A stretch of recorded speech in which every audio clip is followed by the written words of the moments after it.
Bentrovati anche oggi in compagnia della nostra nutrizionista, la dottoressa Giulia Pera. Dottoressa, bentrovata. Ciao Desideria, grazie. Allora, oggi focus, dottoressa, attenzione sul limone. Allora, c'è una cosa che si dice sul limone e io l'ho fatto per un periodo, sa dottoressa, consumare un bicchiere di acqua, addirittura calda, si dice. E il limone al mattino brucia i grassi. Vogliamo dire se è vero o no, dottoressa? Ottima domanda, Desiree. Innanzitutto dobbiamo dire che il limone è un splendido agrume tipico della nostra terra ed è ricchissimo di benefici. Partiamo dal fatto che è depurativo, è diuretico, è ricchissimo di vitamina C che aiuta il nostro sistema immunitario, è ricco anche di antiossidanti. Ma quello che hai detto tu dobbiamo un attimino attenzionarlo perché sicuramente bere acqua e limone al mattino, bevanda calda, magari tiepida, non troppo calda, è una pratica sana, ma non brucia i grassi, non attiva nessun metabolismo. Mi è crollato un mondo, dottoressa, come? No. Mi dispiace, però appunto non attiva nessun metabolismo. In realtà non esistono alimenti che bruciano i grassi o che attivano il metabolismo,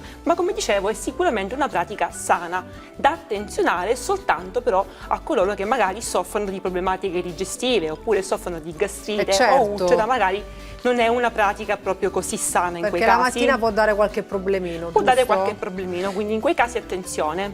Quindi pratica sicuramente salutare, però non brucia i grassi. Non brucia i grassi.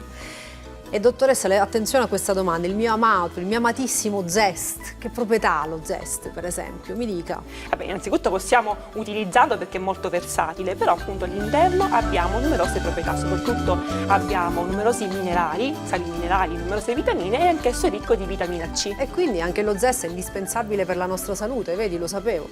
Dottoressa, grazie. Grazie a te, alla prossima. Vediamo.